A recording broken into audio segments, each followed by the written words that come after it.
Good morning, entrepreneur and active women of the world. I hope you are all doing well. I am Fatima, the founder of Be Your Energy, and I am helping women all around the world to find their true balance between their personal and their professional life.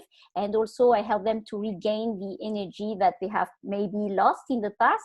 So, and the method of bioenergy is also based on a lot of Ayurvedic principles, which is an ancient medicine that is dated more than 5,000 years. And the reason why I like it so much is because it's a very natural and holistic approach. And today I apply a lot of natural routines and rituals that Ayurveda has to offer to help in the coaching, in the process, also to help all of these women. So as you know, I have each month a special guest because I like to interview different entrepreneur women, inspiring, and I always try to find them very some specialty about them, and also they can share, they can talk about their stories and their challenges, and also their tips about what they have found along their journey as an entrepreneur. So this month, I have the very honor to welcome Nikki Ciotola. So she's an entrepreneur. She is also a Pilates instructor. She was also in the past also a graphic designer. So she has a lot of experience in both areas. And today I would like to introduce you to her. So welcome, Nikki. Thank you very much for accepting to do this interview. Thank you, Fatima. What an introduction. Thank you. No pressure on my end. Yes. So Nikki, I know you for a very long time now. So if you want, can you introduce yourself to our audience and talk to them to who you are exactly? Who am I? Yes. I'm a person, very driven, extremely driven.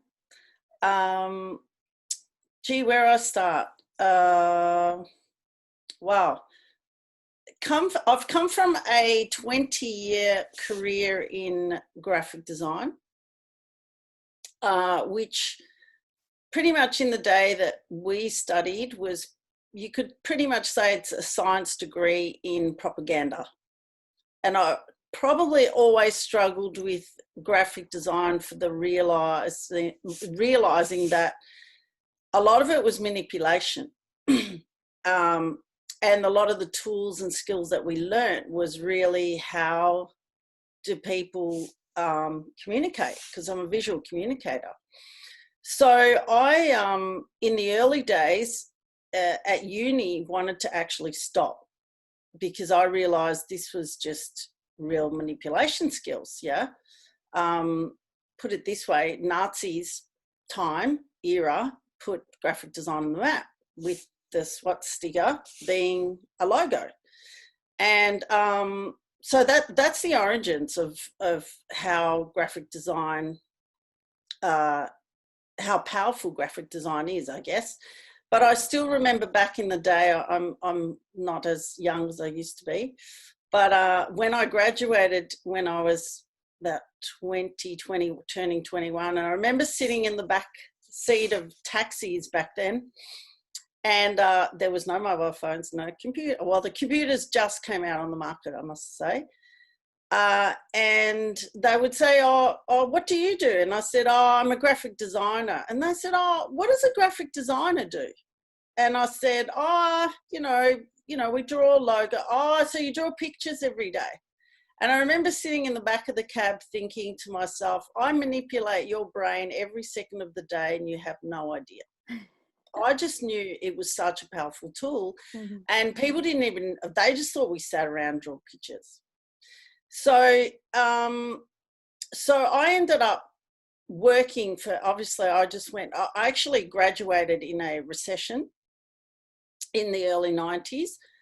And my whole thing was, if I didn't get a job, I would go overseas. But I went from job to job to job to job to job.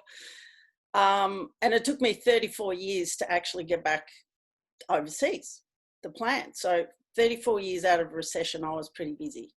And within that, I worked for different companies, advertising agencies, graphic design agencies. I've worked with some of the greatest, the best in the industry, which I'm really, really grateful for. But I've always had that, I guess, entrepreneurial spirit, which I didn't even realize that I had, and was very strong in that.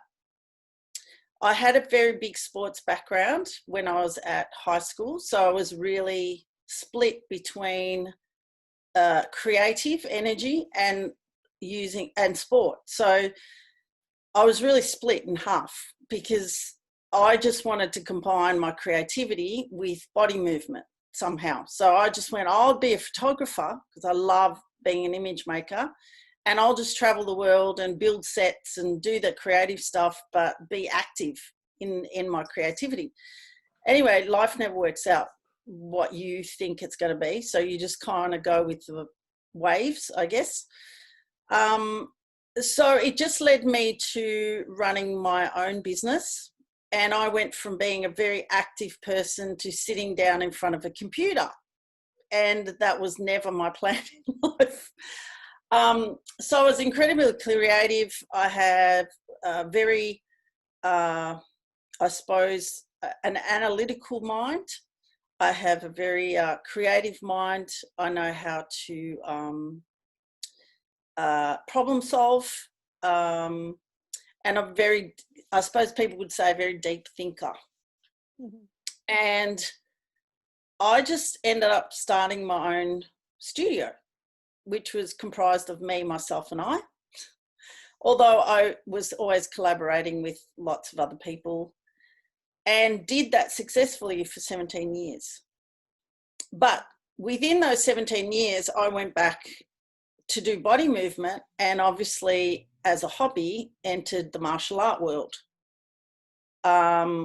which is a thinker's philosophy sport, I guess. There's a lot more than just body movement. So I ended up being second dan in Taekwondo, and then that led me to teaching kids specifically. I don't have my own, but I love kids. They'd probably relate to my mentality, but they're very creative and very real, and push those buttons that you seem to try and protect yourself in this world, and they'll just find them and push them until you come out in the raw. So I had those two passions. And then with those two passions, I basically got to the point where I flipped them.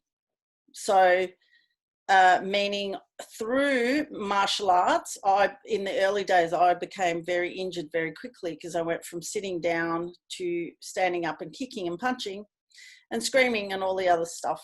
So my masseur at the time said, you really need to try this thing called Pilates, because I'm sick of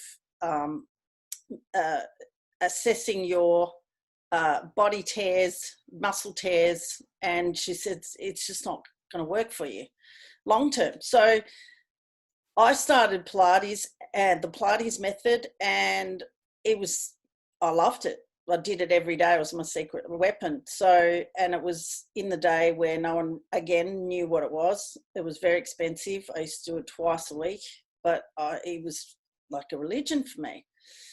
And then it was, I think, 6 years in that my Pilates instructor knew that I was teaching Taekwondo to kids and I was making very little money. So it was taking me away from my graphic design business.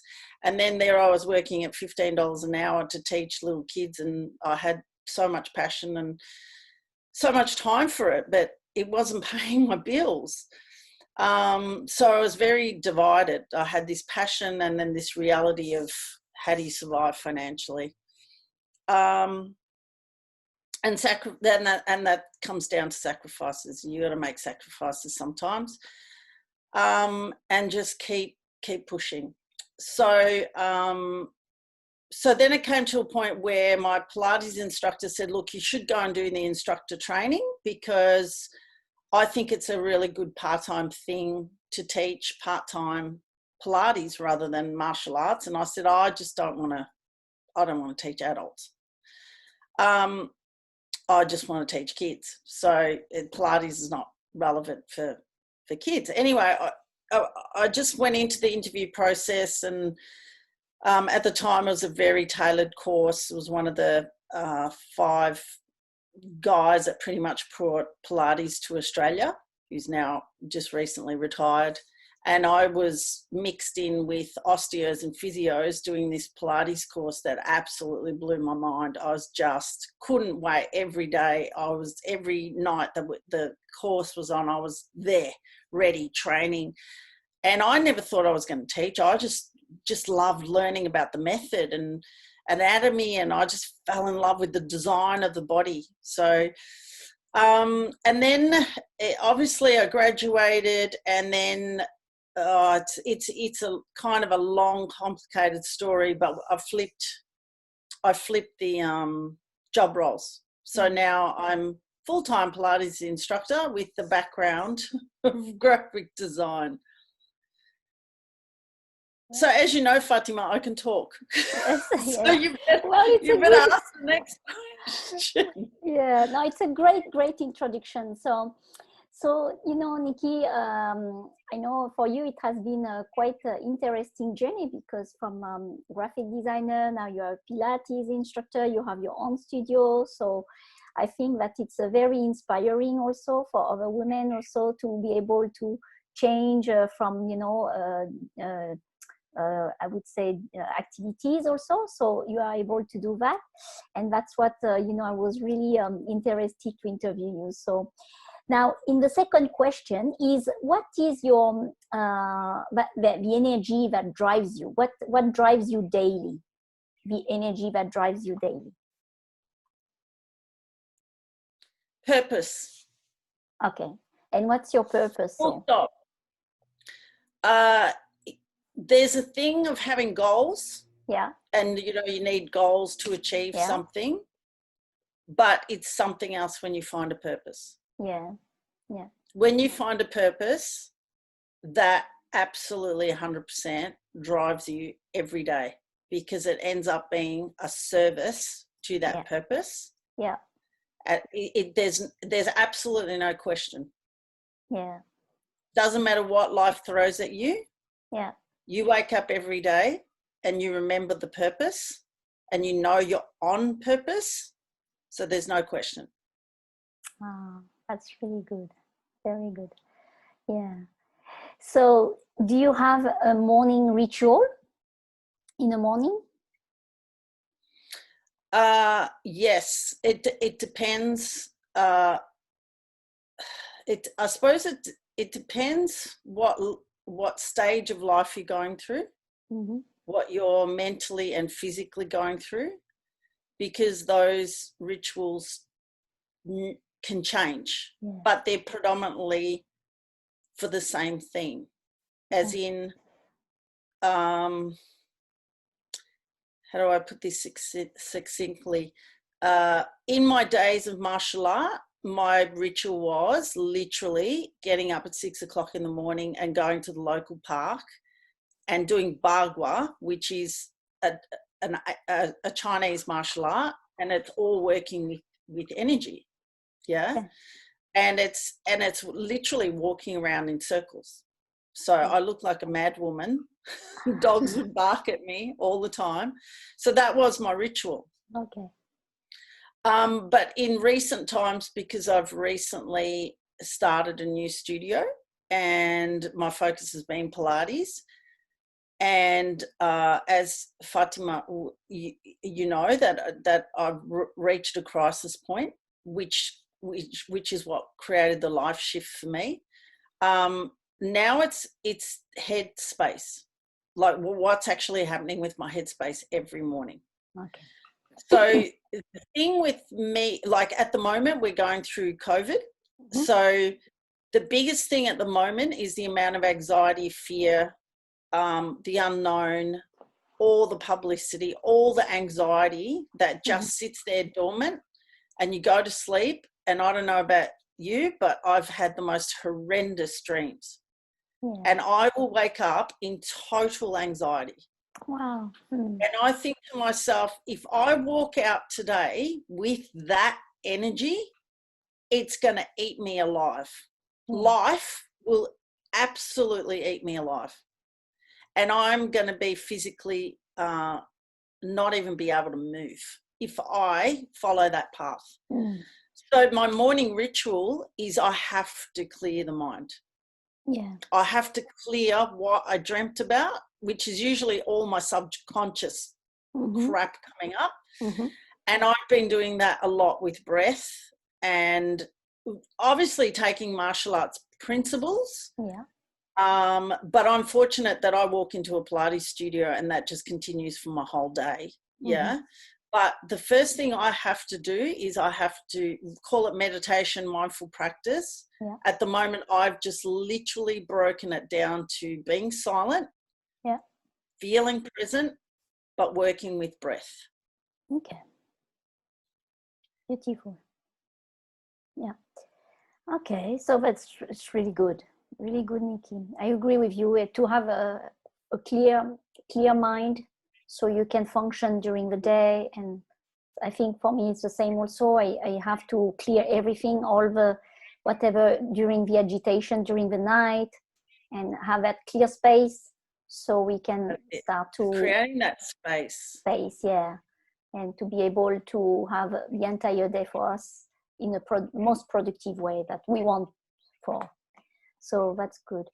And what as along the journey also, what are your challenges that you have met? The main one, ahead or challenges, if you have any obstacle or whatever you felt as an entrepreneur.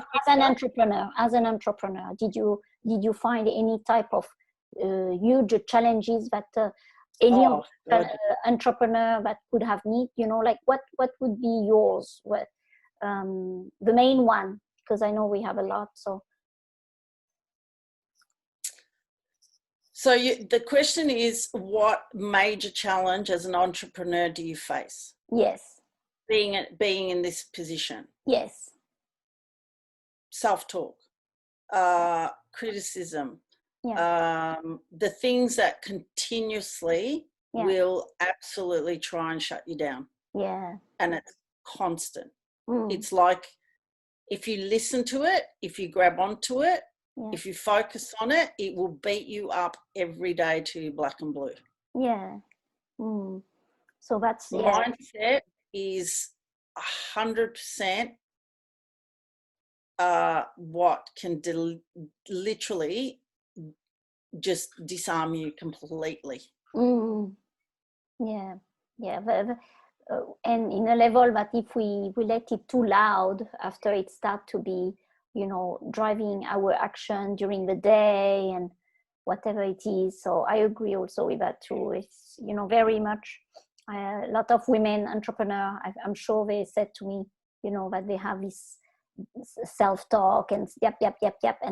And the main thing about the meditation is also to be able to master your mind, and in a way that it calms you down, and to be able to recognize it when the voice comes in, and to be able to say, okay, I'm gonna take away these voices and just really stay focused on what we need to focus on, really, which is our purpose.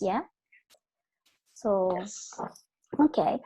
And Nikki, if you had an advice to give to all of these women of bioenergy who are listening to us today, what would it be? Find your purpose. Find your purpose. 100% search for it. Yeah. It's one of the hardest things to find, because it usually, and you'll hear this a lot, and I think it's happened for me. Yeah. You almost have to die, like literally die, to understand what it is to live. Yes.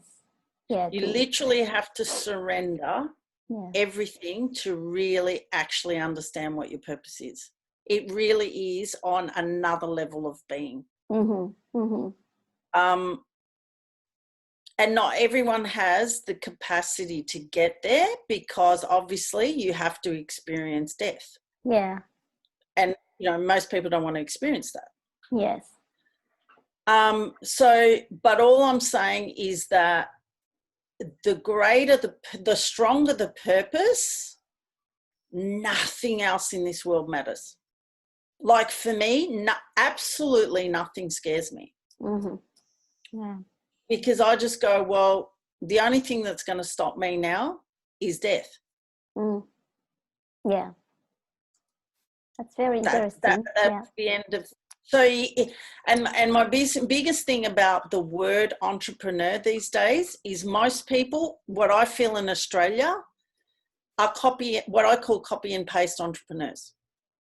I'll see that idea, I'll copy it, paste it, but I'm an entrepreneur. There's not a lot of real entrepreneurship where you dive deep into yourself or into society and analyze and ask the questions and test and pull it apart to actually realize the birth of an idea. Yeah. Wow. It's usually, wow, I saw that. I want a bit of that.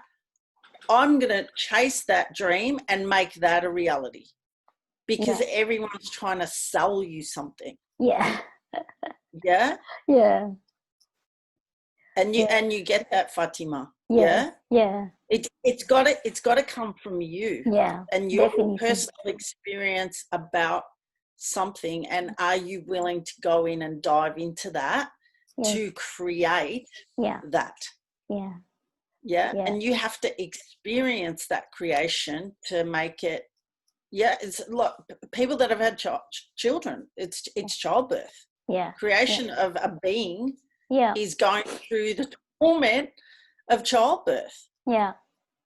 Yeah. Yeah. It's literally the life process, the creation of something. Without that struggle and that pain, yeah. It just I haven't seen any real true entrepreneur that has not gone through some sort of life struggle. Yeah. I haven't met one yet. Yeah. Yeah. Yeah, it's important to go very deep, because it's also the level of authenticity, and to be really intimate with your inner side, inside, and to really, really, not be afraid of the good and the bad parts, or whatever we call it, inside us, well, and be able to accept it doesn't end up becoming about you at all. Yeah. But understanding it and so then after that you can be at peace, and then once you are at peace, then you can go out there and to bring the best of yourself, the best version of yourself. That's it. Yeah. Because you realize your actual biggest enemy is yourself. Yeah, definitely. So that's great. So ladies, like Nikki Ciotola said, know your purpose. That's what will drive you, your energy. So Nikki, thank you so much for this beautiful interview. Where can we find your work, and where can we find you if for as your Pilates work now that you do as an instructor? Well, I've just opened a new concept studio that is actually in line with my purpose. Yes. And Pilates is one aspect of that. But I've actually named it OTTO Institute. Yeah. And the tagline is Principles for Life. Okay. Now, obviously, I launched on February 8 and got closed within a month. So I didn't even get started, but the Pilates is actually on level 2, which is really easy to remember, because I always say Nikki's my name, Pilates is my game. Yeah. But I'm actually developing much more than Pilates, because I'm looking at the life skills I used to teach children in Taekwondo, martial arts life skills. Now I've actually realized that struggling adults were struggling kids. So I'm just bringing life principles back into this whole, that's why I've called it an institute. It's a place where people can learn certain skills, rehab, you know, sports people will come to be better at what they do. But, you know, we're having workshops there, treatment people. I've got a kitchen school downstairs because food's an amazing thing for community, collaboration of cultures. Food is a language. Food is a culture for a lot of people. Food holds a lot of memories.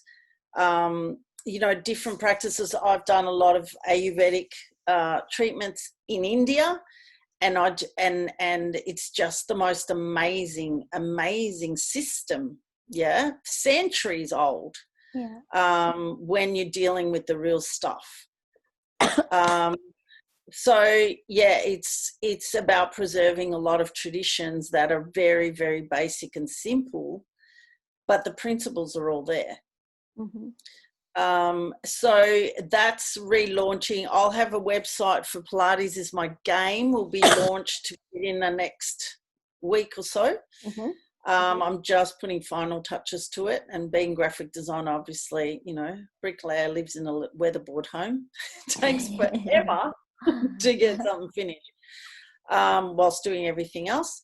And then OTTO Institute, we'll follow up probably around August, but we're just keeping an eye on what the government's doing with all these lockdowns, because it's just tricky to navigate right now. We just don't know what the future holds. More so for the people's mentality to be open to that kind of service. The world definitely needs it. We're all definitely, anyone would think that I'd started this crisis, because everything that I've built it for is actually coming out of this whole pandemic. It's ridiculously crazy how I've been on point before it happened. And that's my point about being on purpose, because when you're on purpose, it does drive itself.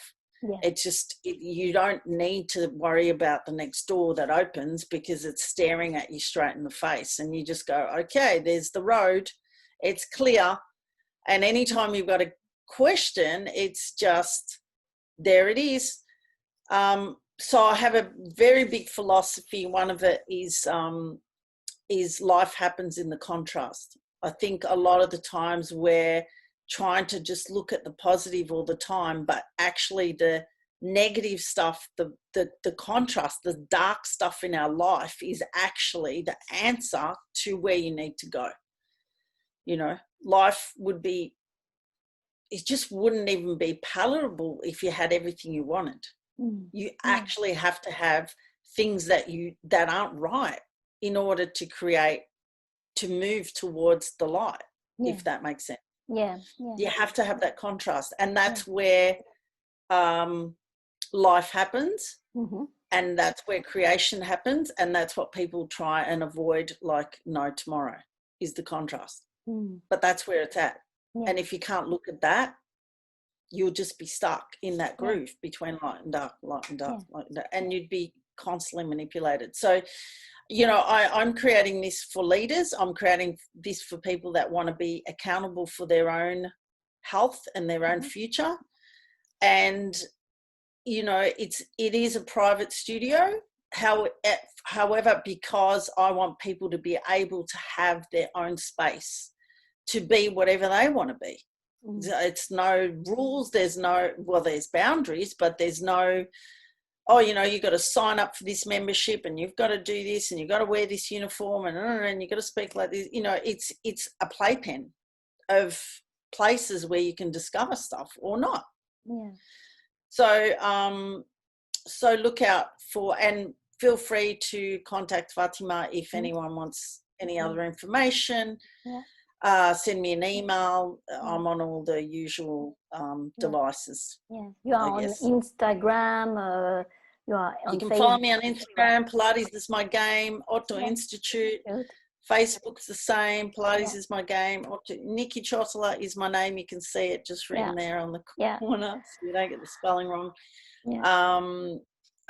just not doing Twitter, purely because I find that's more for words, political stuff. It's just not really a platform I communicate on, because we're about not talking, we're about doing. Yeah. And that's the biggest struggle I have in Australia, is people love to talk about doing stuff. Yeah. But no one actually does.